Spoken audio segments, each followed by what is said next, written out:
Warga Indonesia dikejutkan dengan pengakuan mengejutkan dari sopir Brimob yang diduga melindas driver ojek online saat kericuhan demo di depan gedung DPR. Selama berminggu-minggu publik menunggu jawaban, dan kini, suara sang sopir akhirnya terdengar. Kesaksiannya bikin merinding, karena bukan hanya menguak suasana mencekam saat itu, tapi juga membuka sisi gelap di balik kekacauan yang selama ini ditutup-tutupi. Apa sebenarnya yang terjadi di lapangan? Dan bagaimana dampaknya bagi keluarga korban?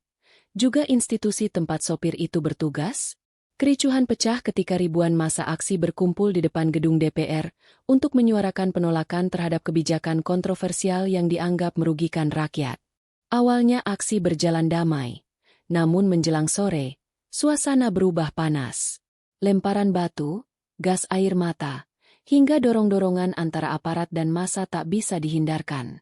Di tengah kekacauan itu, sebuah rekaman video amatir memperlihatkan kendaraan taktis Brimob yang melaju kencang menabrak kerumunan, dan seorang driver ojek online terlihat jatuh dan terlindas. Video ini seketika viral di media sosial, memicu gelombang emosi publik. Hashtag tentang kejadian ini langsung menempati trending topik.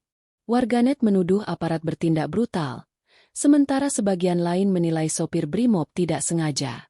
Media mainstream pun menyoroti kasus ini dengan tajuk besar. Ojol tewas dilindas rantis, publik marah. Keluarga korban menuntut keadilan. Mereka menilai insiden ini bukan kecelakaan, melainkan bentuk kelalaian fatal. Sementara pihak kepolisian berusaha meredam amarah publik dengan menyatakan bahwa investigasi sedang dilakukan.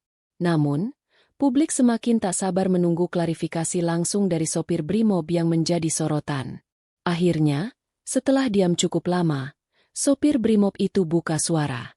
Dalam keterangannya, ia berkata dengan suara berat, "Saya tidak pernah berniat melukai siapapun. Situasi waktu itu sangat kacau. Batu dilempar ke arah kami, massa berlarian ke segala arah, dan saya kehilangan kendali sesaat." Ia juga menambahkan bahwa kendaraan yang dikemudikannya berat dan sulit dikendalikan di tengah kepanikan. Menurutnya, dalam detik-detik yang mencekam itu, ia bahkan tidak menyadari ada driver ojek online di jalur yang ia lalui. Pengakuan ini membuat bulu kuduk publik berdiri. Ada yang percaya ia hanya korban situasi, tapi ada juga yang menilai pengakuannya terlalu terlambat dan tidak cukup kuat untuk menghapus luka keluarga korban. Keluarga korban langsung bereaksi keras. Mereka menolak pengakuan itu dianggap sebagai pembelaan diri. "Anak kami sudah tiada. Jangan lagi ada alasan. Kami hanya ingin keadilan ditegakkan," ujar ayah korban dengan nada bergetar. Di sisi lain, sejumlah aktivis HAM mendesak agar pengakuan sopir Brimob tidak menjadi alasan untuk menghentikan proses hukum. Mereka menilai kasus ini harus dibawa ke pengadilan agar terang benderang. Publik pun semakin panas, media sosial dipenuhi komentar emosional. Ada yang marah, ada yang menangis. Ada pula yang semakin curiga dengan proses investigasi. Polri akhirnya memberikan pernyataan resmi. Mereka memastikan bahwa kasus ini akan diusut secara tuntas. Tim khusus dibentuk untuk memeriksa sopir Brimob, komandan lapangan, hingga prosedur yang dijalankan saat pengamanan demo. Namun, pernyataan itu justru menimbulkan lebih banyak pertanyaan. Apakah ada kelalaian komando? Ataukah sopir Brimob memang salah mengeksekusi perintah di lapangan? Publik menunggu hasil investigasi, tetapi kekecewaan semakin besar karena proses dianggap lamban. Tak berhenti sampai di situ, pengakuan sopir Brimob justru memicu gelombang protes baru. Massa aksi kembali turun ke jalan, kali ini menuntut keadilan atas tewasnya driver ojek online tersebut. Poster-poster bertuliskan, "Keadilan untuk ojol," berkibar di tengah kerumunan. Sejumlah komunitas ojek online juga melakukan aksi solidaritas, menutup jalan utama di beberapa kota besar. Mereka menuntut agar aparat bertanggung jawab penuh, tanpa ada kompromi. Dalam pengakuannya, sopir Brimob itu juga menceritakan bahwa sejak kejadian, ia dihantui rasa bersalah. Ia sulit tidur, dihantui wajah korban, dan keluarganya pun ikut terkena dampaknya. "Saya tidak pernah ingin hidup saya berakhir seperti ini. Tapi saya tahu publik berhak tahu kebenarannya," ungkapnya lirih. Pernyataan ini membuat simpati sebagian publik mengalir. Namun luka di hati keluarga korban dan masyarakat tetap sulit terobati. Kasus sopir Brimob yang melindas driver ojek online ini rupanya tidak hanya ramai di dalam negeri, tetapi juga mulai diliput media internasional.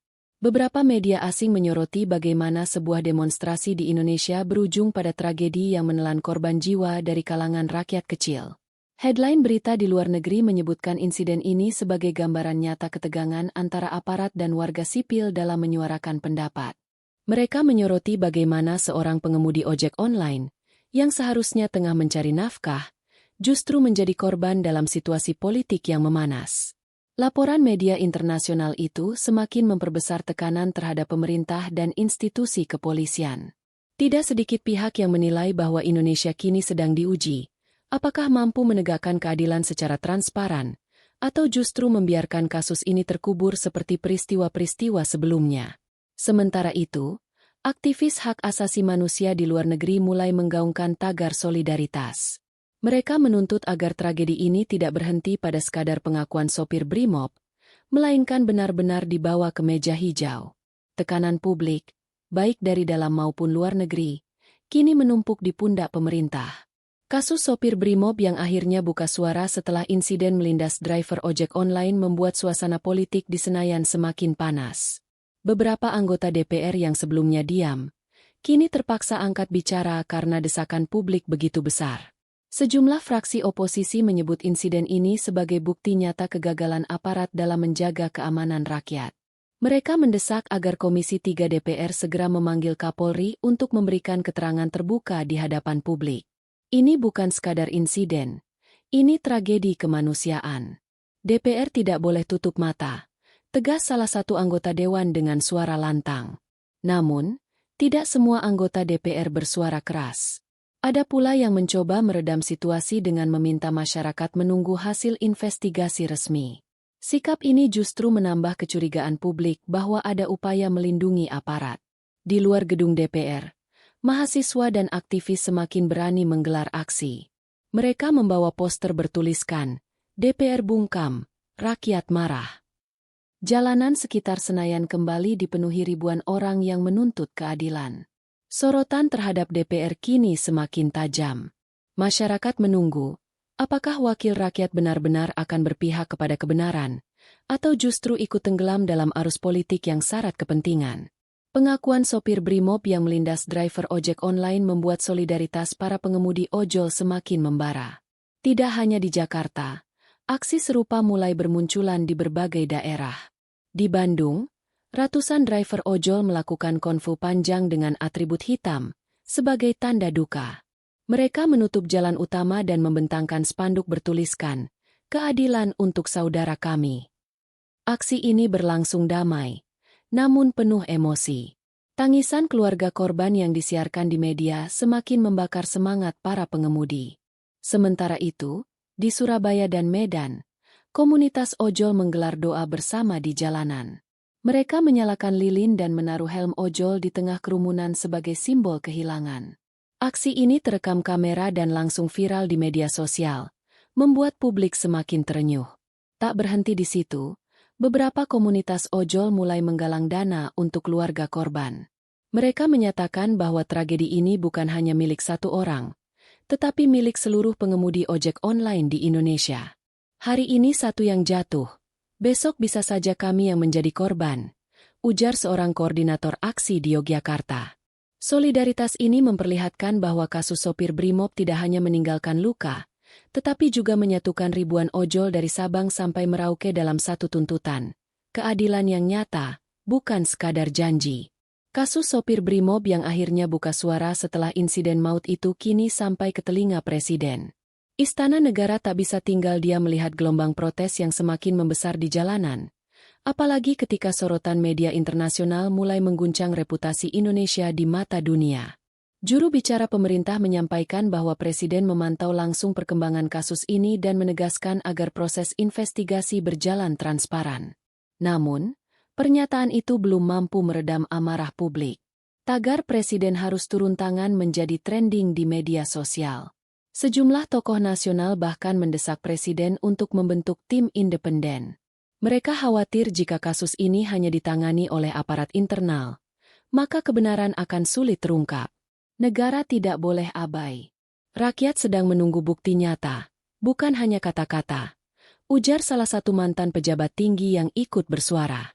Di sisi lain, tekanan politik juga semakin kuat. Beberapa partai oposisi menjadikan kasus ini sebagai senjata untuk menekan pemerintah. Mereka menuduh bahwa lambannya penanganan kasus adalah bentuk lemahnya kepemimpinan di tengah krisis. Kini, sorotan tidak lagi hanya tertuju pada sopir Brimob. Semua mata rakyat Indonesia mengarah ke istana.